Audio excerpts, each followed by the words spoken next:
Hello and welcome to the sixth and final episode of Mandelson, A Homosexual History, a special series from the creators of Bad Gays. My name is Ben Miller. I'm a writer, historian, member of the board of the Schwules Museum in Berlin, currently at work on a biography of the fashion designer Rudi Gernreich. And my name's Hugh Lemmy. I'm a writer and author. Last week, we followed Peter Mandelson through his time as European Trade Commissioner, through the interregnum in the Labour Party of a genuinely left-wing alternative to the prevailing court politics of the UK, and the right's use of Keir Starmer and lies about what Keir Starmer stood for to take back control of the Labour Party after Corbyn lost the 2019 election to Boris Johnson. Right, so when we left, Morgan McSweeney, this sort of bigwig strategist, spin doctor, political planner extraordinaire, he now seemed in total control of the direction of Starmer's Labour Party. The left was being harshly disciplined, if not expelled. And after Labour won the 2024 general election, he would go on to become the Chief of Staff at 10 Downing Street, which is probably the most powerful unelected figure in Britain, short of His Majesty the King. And even then, I think probably in terms of real power, Morgan McSweeney had more. But it became obvious that Peter Mandelson, who had been so central to the project of Labour Together and providing his informal advice, always informal, to this team via these regular meetings, including those at Roger Little's house, it was obvious he'd be wanting a role. He'd been out of official power for too long. There were reports that the two men were in daily communication, and Mandelson said of Morgan McSweeney, quote, "I don't know who and how and when he was invented, but whoever it was, they will find their place in heaven," end quote. And I think that's really how he perceived him. He was sort of this heaven-sent strategist who could win back the Labour Party towards a sort of Mandelson, Blair, New Labourism. So when it came time for Downing Street to appoint a new ambassador to the United States, McSweeney wanted Mandelson to have the job. The appointment of an ambassador has two routes, at least within the UK, one of which is a diplomatic placement in which a career diplomat is given the job.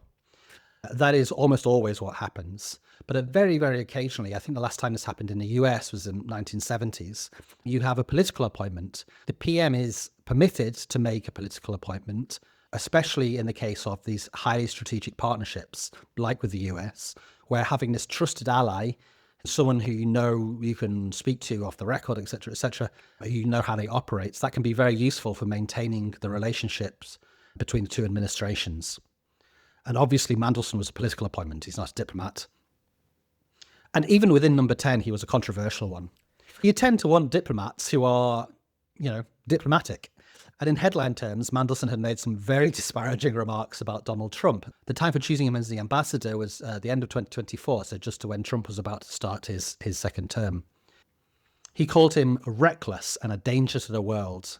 And I think this is actually quite unsurprising because Mandelson is at his heart a globalist. He's far more in tune with the Democratic elite than a figure like Trump, a populist like Trump, despite the fact that he's wealthy and he has his court politics. Yeah, that's a difference between ambassadors in the US and the UK.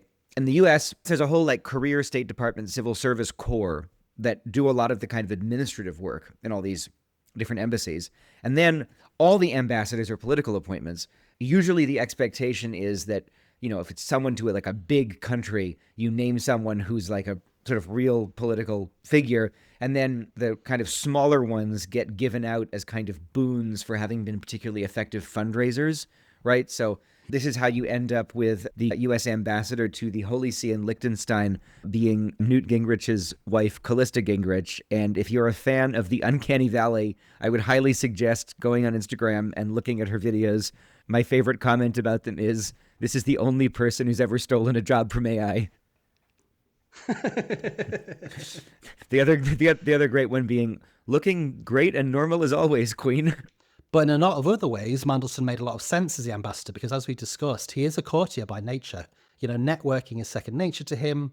He understands how to make these connections without leaving a paper trail. He's already friends with a lot of these extremely rich, powerful, important business people who obviously would have those close links towards the Trump administration. The Foreign Secretary, David Lammy, said he had, quote, "a wealth of experience in trade, economic and foreign policy from his years in government and the private sector," end quote, which is true.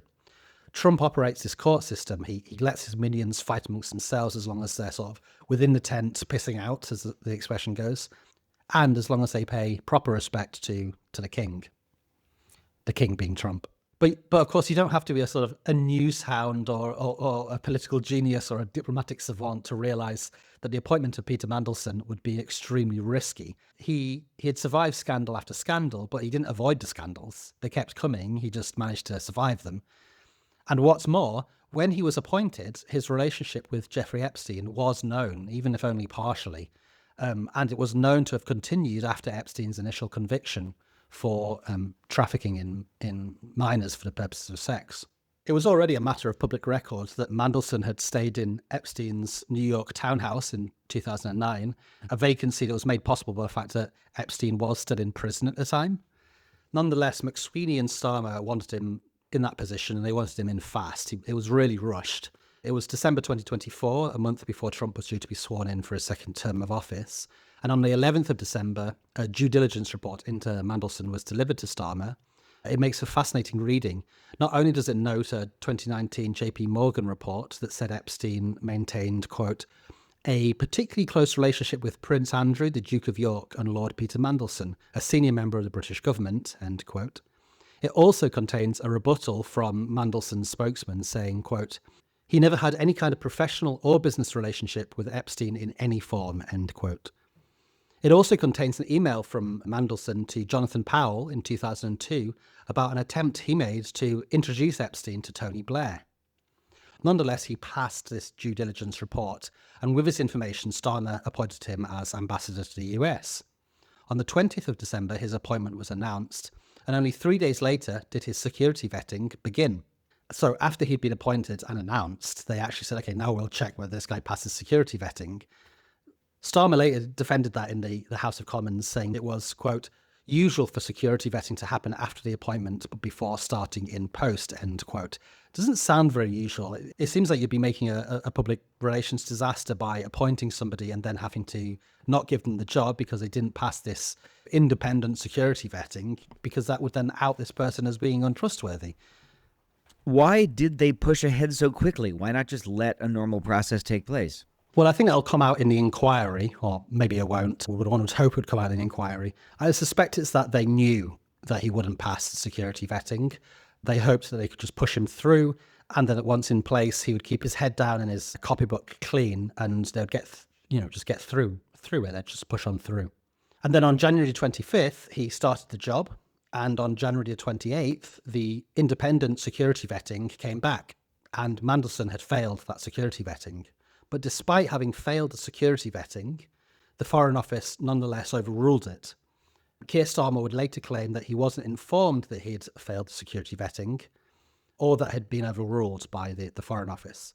But even in those initial early days, Mandelson was having to fend off some difficult questions. When questioned about it by the Financial Times, his response was a little Anglo-Saxon, let's say. Quote, I regret ever meeting him or being introduced to him by his partner, Ghislaine Maxwell. I regret even more the hurt he caused to many young women. I'm not going to go into this. It's an FT obsession. And frankly, you can all fuck off, okay? End quote.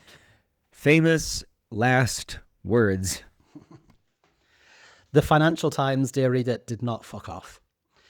But it did seem at that point that he'd weathered another storm, again using his connections and his friendships to shield himself from what were very real and very serious concerns.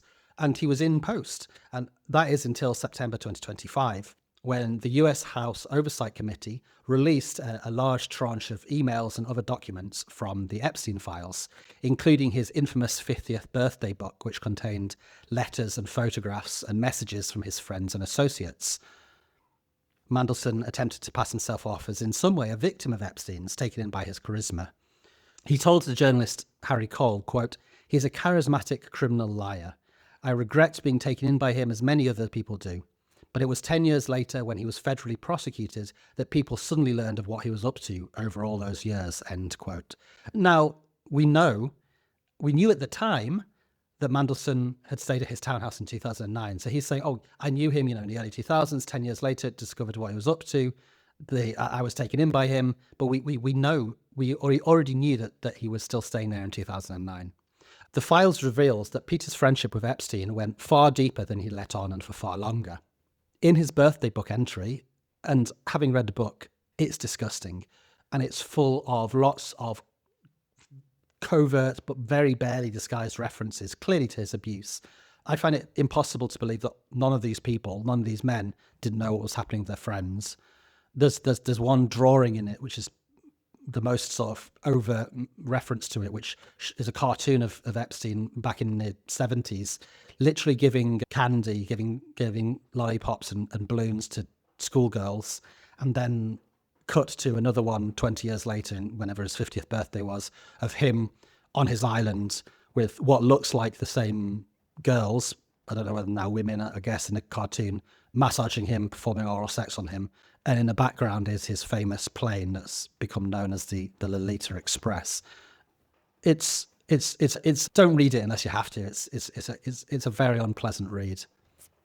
So allow me to describe this Donald Trump's entry in this birthday book in more detail. We should say that Donald Trump claims that he did not submit this and that it was a conspiracy after the fact to somehow print out and include this page in a bound book that was bound in 2003 in order to discredit his presidency, ...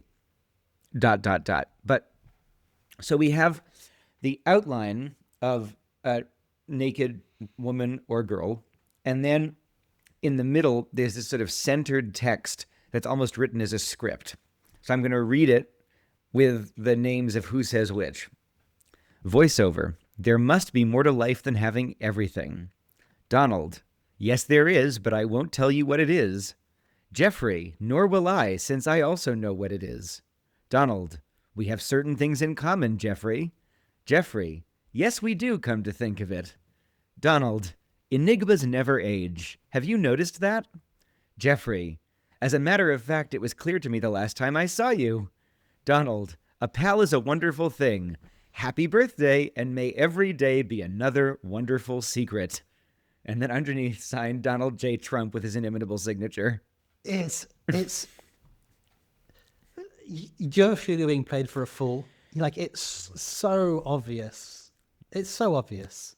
Well, and we're supposed to believe that there's some sort of like doubt about this or what's going on. I don't know. It's appalling. Yeah. There's another drawing in here that's like, I mean, it was presumably made by an adult, but it's a sort of childlike drawing of a split screen of like Jeffrey Epstein in 1983 handing candy and balloons to little girls, and then 2003 being like massaged by nubile young women. It's just, I mean, this whole thing is just like, every trip I take into the Epstein files makes me want to like clean out my brain with actual Drano. It's ridiculous. All this stuff beggars belief. Like it's so obvious, and yet it's all done in just a plausibly deniable way. Anyway, Mandelson contributed to this book a handwritten photo essay with his own photographs and his own, handwritten text, which details their relationship. It reads, in part, quote, "Once upon a time, an intelligent, sharp-witted man they called Mysterious parachuted into my life. You would spend many hours just waiting for him to turn up, and then here there's a photo of Peter Mandelson in his swimming shorts looking out of the window of a balcony." And then, quote, "And often, no sooner were you getting used to having him around, than you would suddenly be alone again, leaving you with some," and then in inverted commas, "interesting friends to entertain," end quote. And then the photograph that accompanies this line about his interesting friends, Peter Mandelson is about to take a seat at a dining table in what looks like one of Epstein's houses, perhaps the villa, alongside a young woman whose face he has obscured it. It's not been obscured, redacted by the authorities. There's some sort of, I think, housekeeper setting the table, but there's this young woman who's next to him. Her age is indeterminate. I would have to guess probably younger than 21. She's wearing only this very strappy spaghetti top and her underwear. And he then talks about, quote, his glorious homes he shares with his friends, end quote. And then in brackets after this, just the phrase, yum yum. How is Peter Mandelson, someone who, of all of the people who are knee-deep in the Epstein files, is the person most obviously not involved in the actual, like, assaults of these young women and girls, still being this fucking gross about it? Absolutely, yeah. And that thing about his sharing his glorious homes with his friends, yum yum, that's illustrated with a photo of Epstein's island. It then continues, quote, "But wherever he is in the world, he is my best pal," end quote. And a photo underneath shows Peter Mandelson in a dressing gown on a deck having a conversation with Jeffrey Epstein. And it looks to be taken at the same time, the same deck, the same robe, as another photo released by the DOJ, where Epstein and Mandelson are photographed with another of their friends, Andrew Mountbatten Windsor, at the time Prince Andrew, also wearing a dressing gown. And it finishes with a photo of Ronaldo and Peter smiling on the back of a speedboat, above which he's written, quote, "Happy birthday, Jeffrey, we love you," end quote. This is someone who claimed he didn't really have a personal relationship with Jeffrey Epstein, to then be leaving these sort of messages about how much he loves him. And more seemingly incriminating evidence was found in Epstein's emails dating back to Mandelson's tenure as the business secretary under Gordon Brown. I want to tread very carefully here, as there are ongoing legal proceedings. But one email allegedly shows a top-level memo sent to Gordon Brown regarding potential asset sales by the UK government of up to £20 billion, as well as tax plans of Brown's government going forwards before it's been announced. Mandelson also emails Epstein informing him of a €500 billion bailout of the euro, again before it was publicly announced, and discussed the appointment of Sir David Walker as the new chairman of Barclays Bank, again before it was publicly announced. This is confidential government information. It's also extremely market sensitive information that's being shared by, it seems, a leading minister in the government with a foreign national. And it's potentially extremely important and profitable data by anyone who works in the financial industry to have in advance, as Epstein did. You know, to know that there's going to be a bailout, to know that there's going to be sales of assets in advance puts you in an extremely strong financial position. And you'll remember that I said Mandelson was staying at Epstein's house while he was still jailed under day release in Florida. Well, while he was visiting, Jeffrey Epstein, who, as I said, was on day release, and if you look at the details of his day release, he had an extremely cushy situation, you know, like basically he was in his own jail. He was allowed to leave to volunteer at a charity foundation, which he set up just for the time that he was in jail. When he was released from jail, the charity foundation closed down. You know, there was so much sort of collusion between authorities in order, in a similar way to Ghislaine, in order to give him, you know, the least amount of punishment you could possibly get. So anyway, while Mandelson was visiting New York, Epstein tried to arrange, through a senior JP Morgan executive, a meeting between Peter Mandelson and Jamie Dimon, who was the CEO of JP Morgan. Later that year, Alistair Darling, who was now the UK's Chancellor of the Exchequer, was attempting to impose a new tax on bankers' bonuses. The government was reeling off the public anger at the time from the bailout of the banks and the huge bonuses the bankers were still getting as a result. And Epstein asked Peter if he should encourage that CEO, Jamie Dimon, to phone Alistair Darling to put pressure on him. And Peter Mandelson responds, yes, and mildly threaten, end quote. Call me old-fashioned, call me a raging lefty. I personally don't like the idea that an unelected member of the House of Lords, who is now sitting in cabinet, is emailing information to a foreign national and trying to get him to get bankers to threaten the democratically elected Chancellor of the Exchequer for implementing tax policy. That is wrong, you know. But when Mandelson found himself out of a job following Gordon Brown's election defeat in 2010, he wrote to Jeffrey Epstein suggesting he no longer wanted to merely advise the world's financial elites, he wanted to be part of it. They discussed plans for Global Counsel, his lobbying company that he established. And then Mandelson writes, quote, "My aim is to acquire enough knowledge and networks in time to participate in real deals. I do not want to live by salary alone," end quote. There's also a suggestion via bank statements that were released by the DOJ that earlier in their relationship in 2003 and 2004, Epstein made 3 payments directly to Mandelson of $25,000 each. Again, these are allegations that will play out in hopefully in any sort of inquiry or future court case. But once these emails were released, there was no way that Starmer could allow them to continue in place.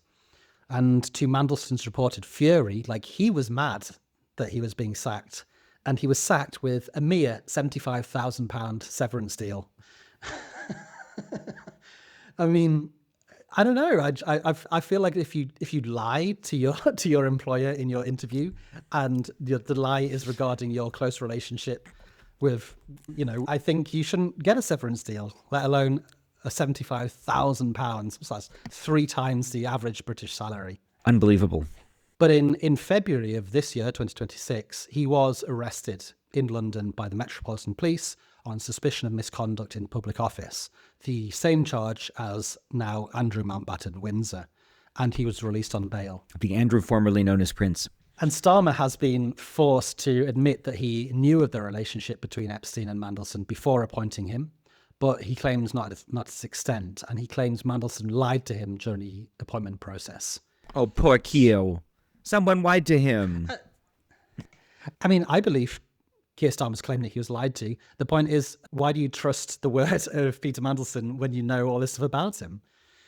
Speaking in Parliament, the Prime Minister said, quote, "He lied repeatedly to my team when asked about his relationship with Epstein before and during his tenure as ambassador. I regret appointing him. If I knew then what I know now, he would never have been anywhere near government," end quote.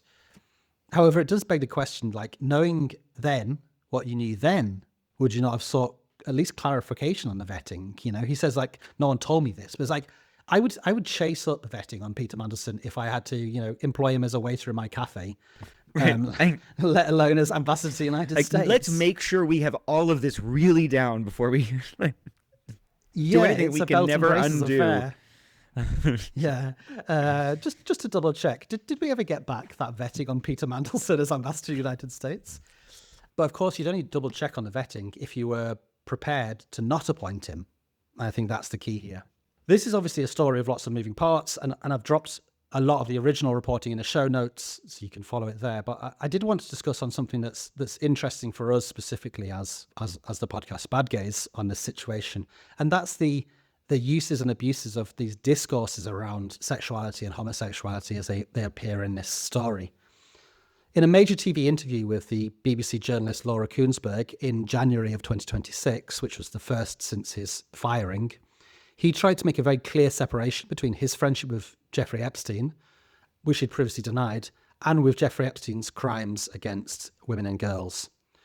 Quote, "I want to apologise to those women for a system that refused to hear their voices and did not give them the protection they were entitled to expect," he said. Quote, "That system gave him protection and not them. If I had known, if I was in any way complicit or culpable, of course, I would apologise for it. But I was not culpable. I was not knowledgeable of what he was doing," end quote. You'll notice that isn't an apology. But what's more, it's clear from his friendship with Epstein after his conviction, that he did know. This is obviously a complicated, difficult conversation to have. I'm not someone who thinks it's feasible or desirable for those who do commit sexual offences to be somehow permanently excluded from society. But I do think that there clearly here is an absolute contempt on display for any concept of justice going on, because the release documents show quite clearly that Mandelson himself held these women and these girls in contempt, that there is no trace, there is no sense that Mandelson is concerned about Epstein atoning for what he'd done, about any change in his behavior, about any sort of realizations he'd made. There's no note of the women at all, the girls at all. When Epstein was released from prison after his first arrest, Peter emails him and asks, "How shall we celebrate?" Epstein responds, quote, "With grace and modesty," and then in brackets, "those are the name of 2 strippers." Peter responds, "How is freedom feeling?" To which Epstein responds, "She feels fresh, firm, and creamy." And Mandelson then responds, "Naughty boy." Can I just say, all these people who were in the Epstein files and who described their relationship with this, like, fascinating, intellectual who held these salons and there were all these people around, and we knew there was some controversy, but you get invited to dinner at someone's house, you don't pull their criminal record, whatever. And then you read these emails, and all of his emails are like, it's like basically crudely misspelled and barely literate references to child rape. Yeah, and to my ears, in Mandelson's emails, this is not someone who takes seriously the fact that this man is a convicted predator on girls. That this is just something that is not taken seriously, the harm that this man does. Also in the interview with Kuenssberg, Mandelson attempts to put clear water between himself and Epstein by using his sexuality, something that, as we've discussed, he's been very keen to play down in the past in any public way. He said, quote, "I never saw anything in his life when I was with him, when I was in his homes, that would give me any reason to suspect what this evil monster was doing in preying on these young women. I think the issue is that because I am a gay man in his circle, I was kept separate from what he was doing in the sexual side of himself," end quote. Except as that earlier extract I read from their emails shows, and is typical of, much of their correspondence maintains this sort of slightly seedy, slightly coy, like, I'm going to use the word naughtiness to describe their tone, but I'm using it very advisedly because I think that the euphemism that's used, this naughtiness, and this indirect innuendo is what allows so many of his associates to now distance themselves from what he was doing, because it's not direct. They're not talking directly about his crimes, but it's an environment that clearly acknowledges to me and doesn't take seriously the nature of these crimes. I think we should be allowed to use our own senses here. No, there might not be a smoking gun, an explicit sign here, but I think anyone who has any knowledge of how human beings interact understands what's being discussed in Trump's letter, for example. So, for example, while Mandelson was struggling to manage his relationship with Gordon Brown at the time, he receives an email from Epstein which says, quote, "Are you sure the back pressure from your lack of sex is not turning your brain into foie gras?" To which Mandelson replies, "It's certainly a serious problem. Cure coming to London from Shanghai next weekend," end quote. So obviously someone was arriving from Shanghai in order to have sex with him. I don't know, as his partner or what was going on there. So while there's no suggestion at all that Mandelson was involved in any sexual impropriety whatsoever, that he wasn't involved in any sexual crimes, the idea that his homosexuality meant that he was, in his words, kept separate from what he was doing in the sexual side of his life, end quote, seems ludicrous. Their conversations are peppered with these sexual references, with these sexual jokes, like these crude remarks from both men. And it's always, that's what's also fascinating about reading it, is it seems that both Epstein and Mandelson, but especially Epstein, of course, is incapable of having a conversation about anything without there being just under the surface some sort of sexual joke or remark. So, for example, when the two men are discussing the potential results of the 2010 election, in which there was a coalition between Cameron's Conservatives and Nick Clegg's Lib Dems, I mean, I would struggle to find a less sexual conversation is possible to have. Mandelson wrote, quote, "We're praying for a hung parliament, alternatively, a well-hung young man," end quote. Quote, "I relied on assurances of his innocence that turned out later to be horrendously false," end quote. That was his ultimate justification for continuing their close friendship after Epstein's conviction. And Heidi Alexander, Labour's transport minister, said that he displayed, quote, "at best, deep naivety. It would have gone a long way for the women who were subjected to the most appalling treatment at the hands of Jeffrey Epstein for Peter Mandelson to have apologised and taken that opportunity," end quote. Well, yes, but that word naivety has been something that I've encountered again and again and again while researching this podcast, from the home loan scandal onwards. There's always this discussion of that, that he was just not following the rules because he didn't really understand, or he was naive. But I don't believe that Peter Mandelson is a naive man in any way whatsoever. In fact, I think naivety is one of the sharpest tools in this sort of toolbox of power that he has, alongside his discretion, alongside, keeping things off the record, alongside parties on yachts, alongside doing favors and expecting a sort of quid pro quo, alongside demanding a private life in one moment and then eliding the private and the political in these parties on yachts and stuff, alongside reciprocity, these tacit understandings, these greasy palms. I think plausible deniability is the aim of the game, and holding one's hands up when you're caught and claiming to be foolish and naive but never malicious is part of that toolkit. That's the story of Mandelson's career, but it appears at this point that the road might have run out for him. So what's the conclusion of this sorry saga?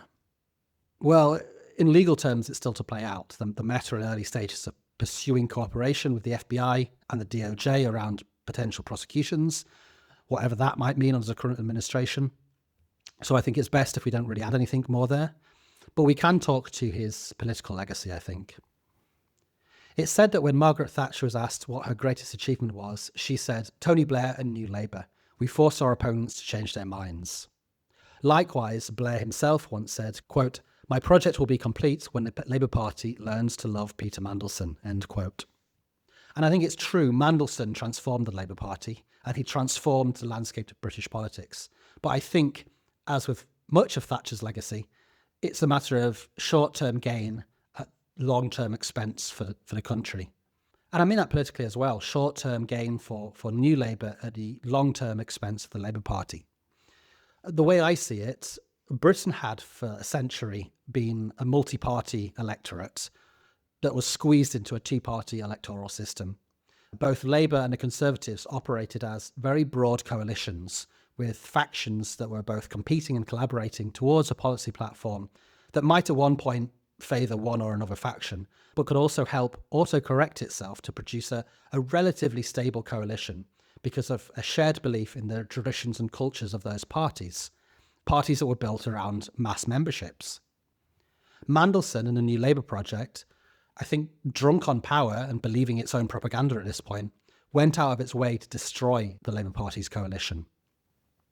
They didn't autocorrect. They didn't even purge the left.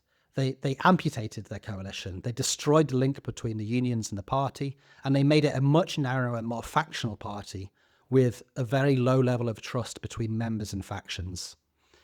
There is clearly still a large base of voters in the UK who support more state intervention, a larger, fairer welfare state, more redistributive social policies. That's the coalition of voters who voted for New Labour in the first place under Brown's beliefs. That's the coalition that voted for Starmer. The huge popular support for Corbyn, who was an amateur politician, but he was a quite simple avatar that something could be different, that saw Labour almost double its membership. Doubling your membership of your party in 5 years for a party that's over 100 years old of its history is insane. And there was also, under Corbyn, a rise in Labour voters in absolute terms, but of course the first past the post system saw him lose that badly. Starmer's landslide election, for example, was on the back of a popular vote of 9.7 million votes. Corbyn's catastrophic defeat in 2019, he won 10.2 million votes. 500,000 more votes, but obviously because of the way that the political system is organised under first past the post, that didn't translate into a win, but it does suggest a base of support that is not represented. So now, according to the political scientist John Curtis, the projected national vote share from the recent local and national elections sits at this: Reform, 26%, Greens, 18%, Labour, 17%, Conservatives, 17%, Lib Dems, 16%. That is a sign of a voting coalition that has been spent on the back of New Labour's move towards a technocratic managerial search for an often ephemeral centre ground. And they thought they could do it because, in a maxim that's often attributed to Mandelson himself, the traditional Labour voter, the working class voter, had, quote, nowhere else to go. Well, now they do have somewhere else to go, rightwards towards Reform or leftwards towards the Greens. So in looking at New Labour's legacy in the Labour Party today, and Mandelson's in particular, with these small groups of acolytes and protégés coming to him for advice and support and hoping to crush the left once again with one last push and to save, quote unquote, their party and preserve the New Labour project, I'm actually reminded of nothing so much as Neil Kinnock's address to conference when he was launching his attack on the militant tendency in 1985. Quote, "Implausible promises don't win victories. I'll tell you what happens with impossible promises. You start with far-fetched resolutions. They're then pickled into a rigid dogma, a code, and you go through the years sticking to that, outdated, misplaced, irrelevant to the real needs. I'm telling you, no matter how entertaining, how fulfilling to short-term egos, I'll tell you and you'll listen. I'm telling you that you can't play politics with people's jobs and with people's services or with their homes. We know that power without principle is ruthless and vicious and hollow and sour, end quote. That's Neil Kinnock in 1985 talking about militant tendency, but I think just as accurate to apply that to the New Labour right as it exists today, pickled into a rigid dogma. And as for Mandelson himself, well, my worry is this. What does it actually mean for Mandelson to be out of public life? His power was always in the discreet and the informal, the quiet word and ear, the yacht party. What does it mean to hold him to account when so many people are complicit? Just look at the former Prince Andrew. He's supposedly being held to account, and being held to account, being punished for this, is titles stripped away, titles that most people never get in the first place, that are fundamentally meaningless. And he gets to live in a large house with a stipend. That's his punishment, And I think we're looking at a similar situation with Mandelson. When Wes Streeting resigned and when Josh Simon stood down as MP in order to allow Andy Burnham to stand and announce his attempt to re-enter Parliament, maybe kickstarting a new leadership election, do we really think that nobody consulted Peter Mandelson in those days and weeks in that crisis? Do we really think that people weren't on their secret Telegram messages, getting his advice? Everyone is left in the same predicament that Starmer is in. Peter Mandelson knows too much. He understands too much. He can't be left out of the equation. And it's because he's sly and underhanded and deceitful that people need him. Because it's a political system that works on those qualities. It's a political system that's rid itself of union links, of a mass membership organisation, of people feeling that they're engaged in a political party. And that's why I believe Keir Starmer ignored the clear warnings. The only thing that would prevent people from consulting him is a fundamental ethical principle. And I think, having listened to this miniseries, we can all recognise that we're a long way from any fundamental ethical principles in this game. This is court politics. It's what Mandelson's a master of. It's what Epstein was a master of. It's what Trump was a master of. The informal, soft power of relationships. But what struck me too is that beneath Mandelson's claim of naivety is a very aggressive mix of both entitlement and self-pity that's just below the surface. He was apparently furious that the call informing him that he'd been sacked as ambassador came on Ronaldo's birthday. And he was furious that Starmer, who was a guest at their wedding, hadn't invited him in to explain himself in person. So I hope this miniseries has played a reasonably straight bat in sort of explaining Mandelson's story, including the culture of homophobia and innuendo to which he was exposed and undoubtedly suffered, but also through which he'd rose to success. But I think what he will find hardest to take is that Mandelson's ultimate nemesis is himself, that his downfall will ultimately be the result of his own beliefs, his own words, his own actions alone.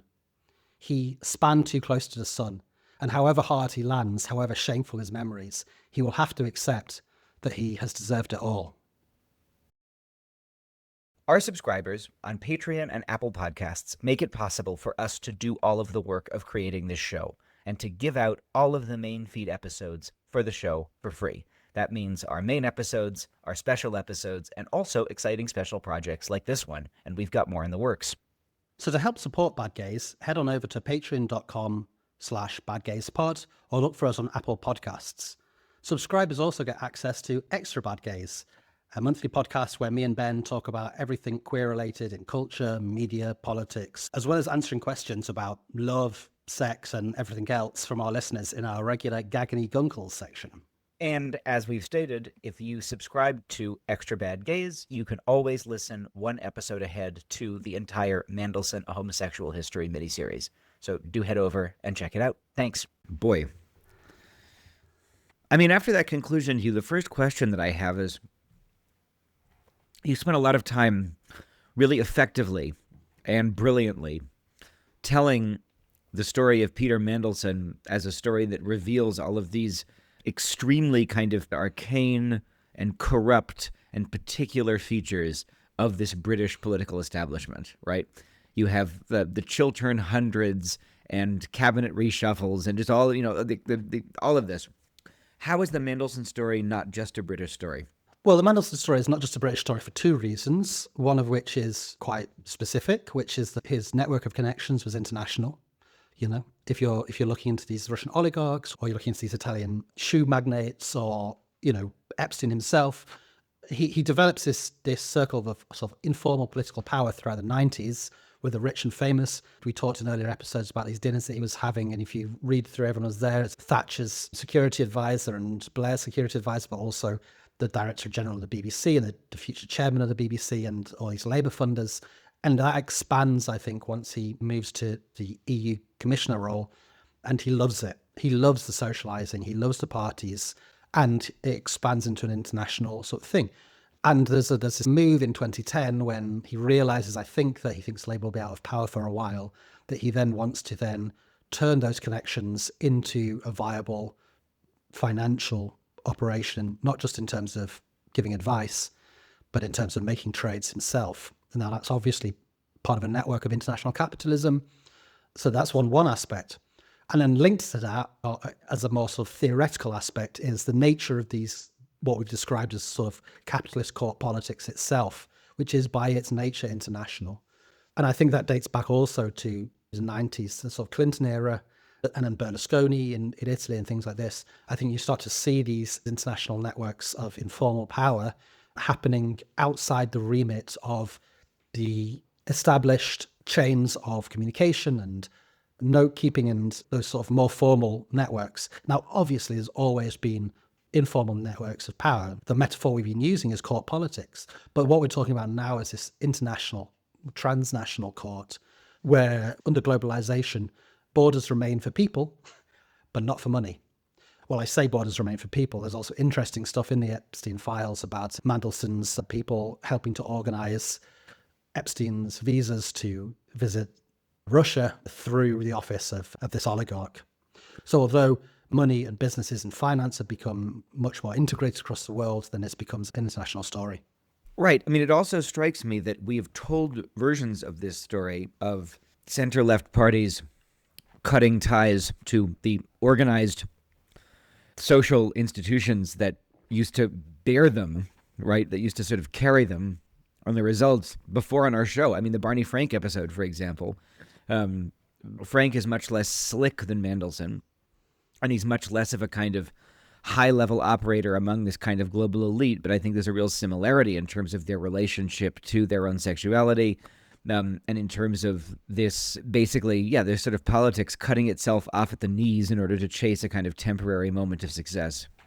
I do think it's fascinating, and I've said this for about 10 years, as you've seen this resurgence of the global right, talking about globalists and talking about the damage that was done by globalization and how this is a conspiracy by the left. I am of the age where my coming of age in a political sense was the ultra-globalization movement, that the left was warning about the effects of migrating jobs overseas, of free trade agreements, of all things like this. Throughout the 90s and early 2000s, this was the sort of focus of the left discourse, and we were written off.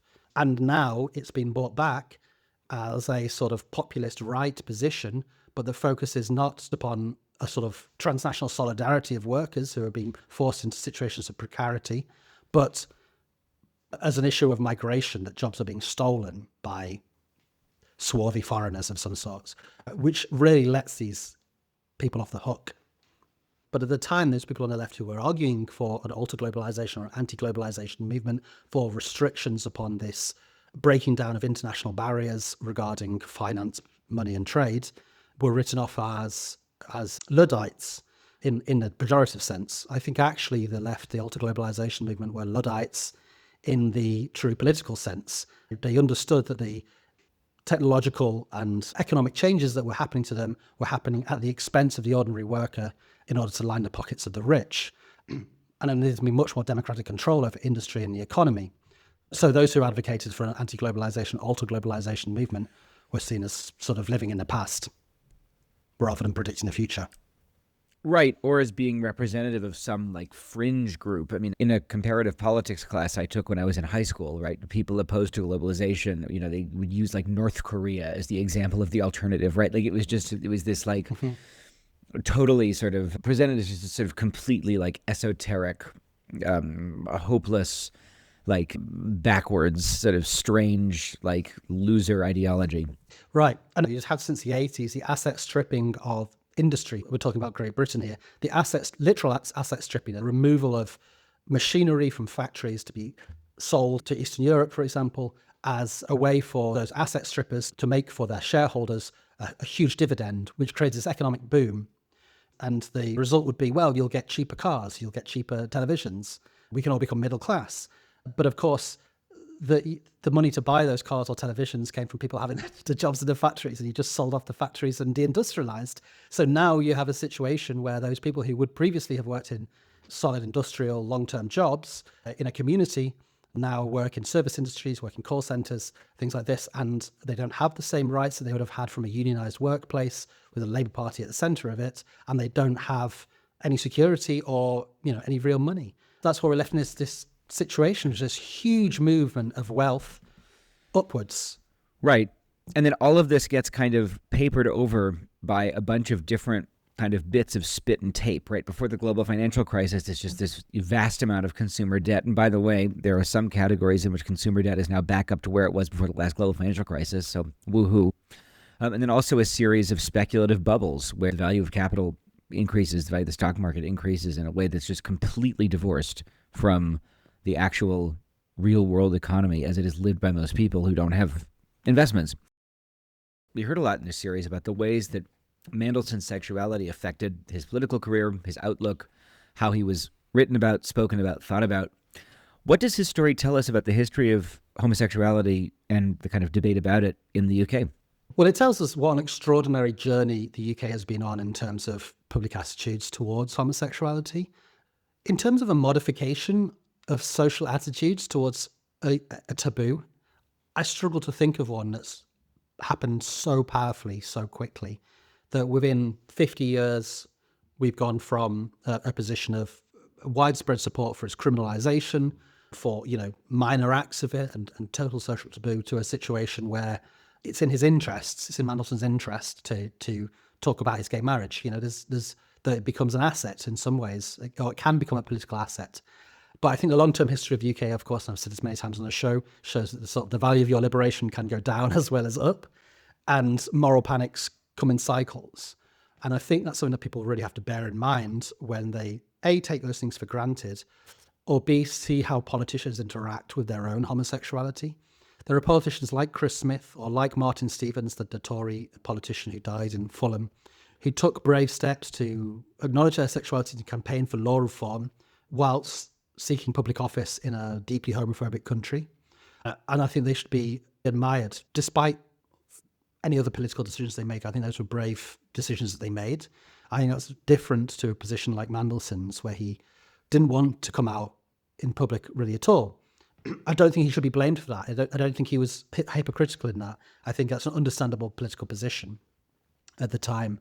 I think what's interesting is how he can now use his homosexuality as a way to soften his public image, especially around his relationship with Jeffrey Epstein. Also shows how far we've come. That, to me, is a much more politically risky thing because he is now choosing to associate it. Once he comes out as being friends with a sex offender and a paedophile, that's when he chooses to associate his homosexuality with his political career. I don't know. Not a good idea.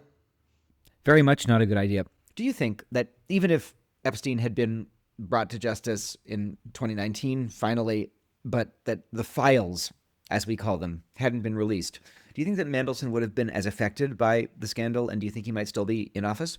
No, because the government performed its vetting procedure, and the vetting procedure came back that he did have a closer relationship with Epstein than he'd said. So the government knew this, and it only came out because the files were released. But on that note, I'm going to say something I think maybe a bit controversial, but the Epstein files should never have been released. The release of the Epstein files is a symptom of the complete collapse in public trust in the political order. Dealing with a serious crime, right, like a potential trafficking ring of children at the highest levels of business and society. The way to deal with that is through a legal process where prosecutors collect together the evidence, build a case, and then in a court of law, release as evidence the relevant and pertinent parts of those files in order to prosecute towards a criminal conviction. The thing is, the public has no trust in the police to make the arrests. and the prosecutors to bring charges, that the stuff will be released, that the files will be presented in a court of law, contextualized. The public has no trust in that due process, which allows prosecutions that are stable to happen, for people to be held accountable for their crimes, and to receive a fair trial as well, which is vital for any functioning democracy. That people have no trust that the prosecutors will bring those cases. They have no trust that the police will investigate those cases. They specifically have no trust that the rich and powerful and famous will be held to account. And I understand why. I don't either. Because we implicitly know and understand about this transnational system of courtly politics. We don't think that the rich are held to account because we can see the rich are not held to account. We've watched the career of Peter Mandelson as he returns again and again to power after being involved in these scandals, We know that this is the situation. So the demand for the release of the Epstein files is a demand of a public who don't believe that the legal system is independent, the judiciary is independent, and that they will produce and seek healthy criminal prosecutions of these people. So what we're seeing now is in the release of the Epstein files proves that point, that we can't trust them, because we see that Mandelson is appointed as ambassador, even though they know that he has this long-term relationship with Jeffrey Epstein. That proves that point. But at the same time, it's a disaster for the legal process to just dump all the evidence, including lots of people, as we've said in this thing. Inclusion in the Epstein files is not indicative of any wrongdoing whatsoever. There are people who genuinely will not have known anything about Epstein's crimes, anything about his predilections, who are named in the Epstein files and are now smeared for that. I mean, I don't have a huge amount of sympathy for these people because of their status and position, but then they're actually not involved or implicated in any criminal activity whatsoever. They didn't know about it. They probably would have had a similar reaction to you and me if they did know about it. Their names are being released as well. This is the problem, you see. Like this is not how you build a criminal case against someone and hold them to account.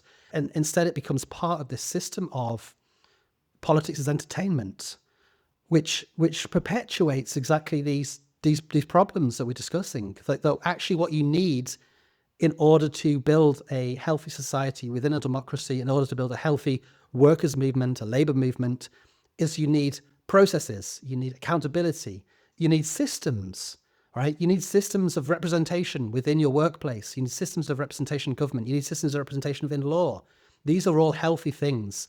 And they are things, these systems that are cultures, that are long-term traditions that are flawed often. These things that need to lean towards transparency have been destroyed, are being destroyed, starting with the workers' movement. It's very telling to me that if you ask Tony Blair has been asked what is his biggest regret of his entire premiership, he will say the Freedom of Information Act. They don't want these things to come out. Like we need to build sustainable, long-term, meaningful systems of representation of working people. And the collapse of these systems into increasingly informal networks of soft power really disempowers and disenfranchises anyone who doesn't have access to that soft power. And one thing that I think is fascinating about the Epstein files, specifically as a tranche of documents, is this is the last time we'll get it, right? All Epstein's correspondence with Peter Mandelson is happening on email. Now, all the conversations that you'll see happening in the Labour Party, they're not happening through government emails, not happening through personal emails, they're not being kept on servers anywhere. It's all happening through social media, WhatsApp, disappearing messages. It's all encrypted. So we have this one moment in history where we're seeing exposed these networks of informal power after the collapse of these organized party systems. And this is the only time we're going to see it, because from now on, all those conversations have disappeared into the ether. There is no paper trail. So for me, the importance is to rebuild institutions and to rebuild paper trails so that people know who did what, when, why, and can be held accountable if it turns out that within those systems, they are acting improperly or corruptly. Yeah, I agree with you. And, the other thing is there's a reason why journalists exist and the reason why prosecutors exist. And that's because giant, completely unsorted document dumps, never mind archivists, right? Giant, completely unsorted document dumps are not actually particularly useful resources for most people to figure out what was going on. You certainly at some point need to start with that, but then things are organized, things are looked through, and there are people who actually do understand the context to understand, okay, what is something in the Epstein files, like, for example, Donald Trump's letter in Jeffrey Epstein's birthday book, which is like, you know, yeah, I believe it's real. That's my analysis of the evidence, and I know how I understand that text, right? And at the same time, one of the things that's in the Epstein files is a sort of log of all of the calls that came into their hotline asking people to report anything that may have happened to them or people close to them that was related to this ring. And that hotline was called almost certainly by at least some people who did experience something awful. And it was also called almost certainly by some cranks, right? And there's like these lurid stories in that hotline of like, you know, Donald Trump and Bill Clinton and Jeffrey Epstein, like, you know, violently like assaulting, they basically like sexually assaulting or raping a child to death. And like, no journalist would write that as a headline that happened. And yet every day on social media, I see the assertion that just happened because it's in the Epstein files, quote unquote. And I think that the wealthy and powerful have an enormous incentive to turn the Epstein moment into a moment of people developing conspiratorial brain rot and sex panic rather than a coherent class analysis of the dysfunctional relationships of power necessary to enable something like this to happen. We actually had some disagreements about this, I know, in our group chat, but my hot take on the Epstein files is that it reveals nothing more than the extremely boring, average sexual predilections of elite white male heterosexuality when you give it enough money to not face the social consequences of what it wants. Which is not to say that I think that all, which is not to say that I think all straight men want to have sex with 15-year-olds, but I think the idea that like underage girls are a kind of currency through which men can gain power, like is Gail Rubin notes on the trafficking of women. Like it's really clear, this stuff. Like there are really theoretically coherent like analyses of what it is that's going on, and it's much, much easier to have these kind of lurid headlines about billionaire pedophile rings than it is to actually confront the real horror of it. And to say that some of the headlines are lurid is not to say that it wasn't horror. Of course it was a horror. Yeah. And the importance of building and maintaining the trust in that system to hold these people to account relies upon actually the prosecutions are being ones that can be stable and not releasing all this stuff because the other stuff, the lurid fantasies, they're the things that discredit the whole process that would hold these men to account for their real crimes. You know, the more lurid and ridiculous and fantastic it comes, the more the whole thing dissolves into this sort of circus of trying to pick apart what's fantasy and what's real. Like, that's not the job of the public. That's the job of prosecutors to actually pull together the evidence and say, okay, there is evidence here of a crime that someone should be held accountable for. That's their job, not ours. Right. And it's the job of journalists to figure out how to turn a vast network of documents and figure out like what in there is credible or not. But then people don't trust the mainstream media for good reason. But I don't think the answer to this is to just retreat into a world where standards of evidence disappear and where everyone is just supposed to kind of go wandering through completely random piles of documents in order to like find whatever it is that they think they know. Instead, I think that we need to be building kind of rigorous alternative institutions that are capable of doing this work. Right. The justice system is deeply flawed, especially when it comes to violence against women and girls. But the answer to that is not to just implode the entire system and just throw all the information out there. It's to do the hard work of building a fairer, more just society with more accountability, not less. Well, that's a great way to turn to our standard conversation about sources. We've left it to the end of this episode, and I assume there are a lot. Ben, there's 3 pages of sources. Oh my God. Here. Please don't read them all, but they are all in the show notes. Yeah, they are in the show notes. I'll read out the main books, for example. So I've referenced a lot Donald Macintyre's book, Mandelson and the Making of New Labour, and also Mandy, the Unauthorised Biography of Peter Mandelson by Paul Routledge, and The Rivals, the Intimate Story of a Political Marriage by James Naughty.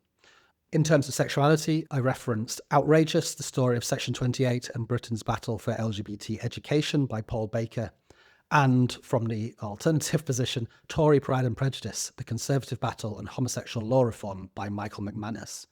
And then there's a handful of books on popular culture and politics that I referenced. Bloody Nasty People by Daniel Trilling, about the rise of the British National Party.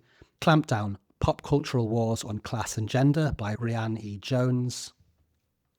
1997, The Future That Never Happened by friend of the show Richard Power Said. And Authentocrats, Culture, Politics and the New Seriousness by Joe Kennedy. And then there's a whole bunch of articles, studies, reports from various places, from the TUC to the Times. But I would want to shout out the main sort of outlets for a lot of this coverage, which I've focused on, which has been The Guardian and the Financial Times, who've both done sterling reporting on this, as well as a number of articles from the New York Times. But there will be a full list of my sources in the show notes. Yeah, the Financial Times especially really has done hero's work on this story in the most recent years, and have really richly paid back Mandelson's quip that, well, you're just obsessed with me. It's an obsession of yours. There is a reason that Mandelson wanted the Financial Times to, in his words, fuck off. Right. Well, that brings our 6 episodes about Peter Mandelson that were originally supposed to be 1 episode of season 10 to a close. We're going to be back with more of season 10 very soon. We have some other specials coming up soon. And as always, thank you for your support. Thank you for listening. And thanks especially to our Patreon supporters. The financial support we get through Patreon allows us to dedicate our time to putting in more research and going deeper into these subjects. You can find me on social media at benwritesthings.bluesky.social, Instagram Ben Writes Things. You can find the show on social at badgazepod.bluesky.social. And you can find more writing from me at hugh.substack.com. Until next time, bye. Bye.